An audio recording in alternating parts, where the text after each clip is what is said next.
Desert Diaries. Week 35.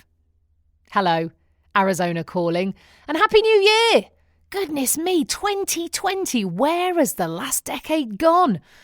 I don't know if you're on social media or not, but those pictures everyone was posting of the decade challenge made me think a lot about the last 10 years. I mean, 10 years ago, I was working for the now sadly departed Key 103 radio station in Manchester, presenting the afternoon programme and doing some work on BBC Radio Manchester too.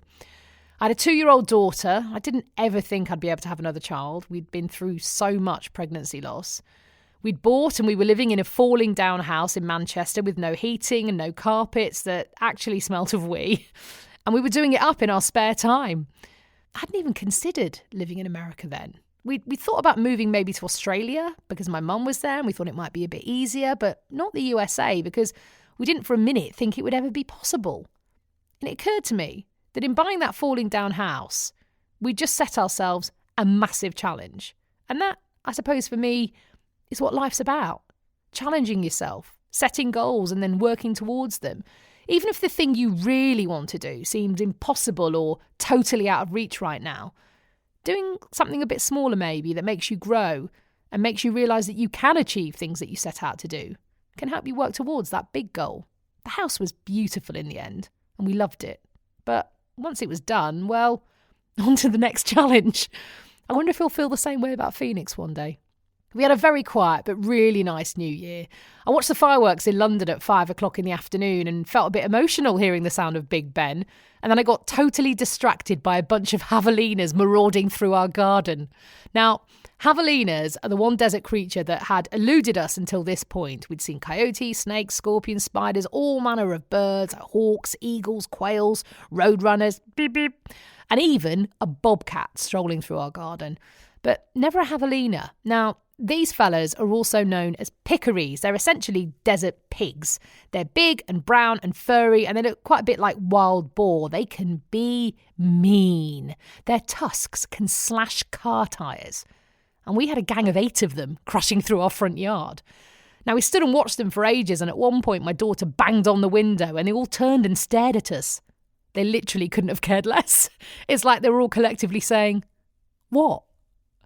For a family that is used to the occasional hedgehog, this was a big deal. They eventually wandered off like a gang of pillaging Vikings, and we thought that was that. But about an hour later, a pack of coyotes then came to sniff out where the javelinas had been.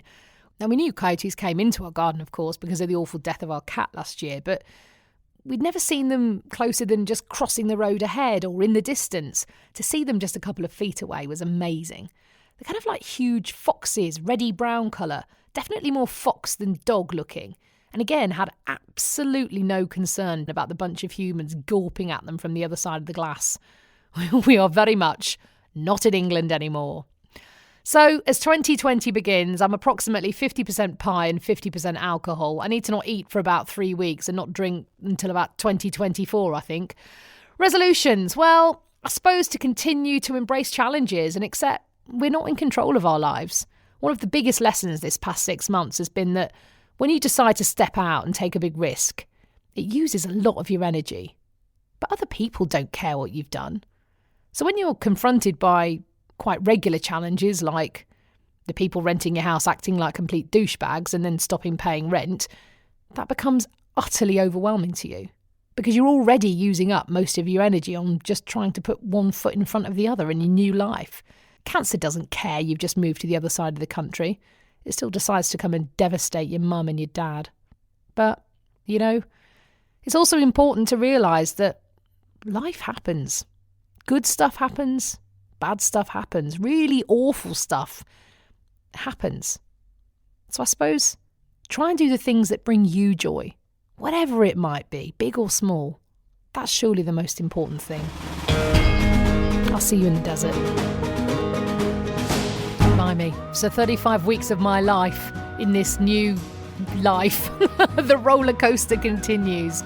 Thanks again for all your messages and reviews. You are brilliant. Please do leave me a comment or a review if you haven't had a chance to do so yet. I know you're busy, but if you could tweet about the podcast, it would really mean a lot as well. Thank you so much. I'd love more people to listen. If you want to come and gawp at some cacti with me, you can find me on Twitter @WalkerSam. and on Instagram at Sam Walker Radio. Ta-ra.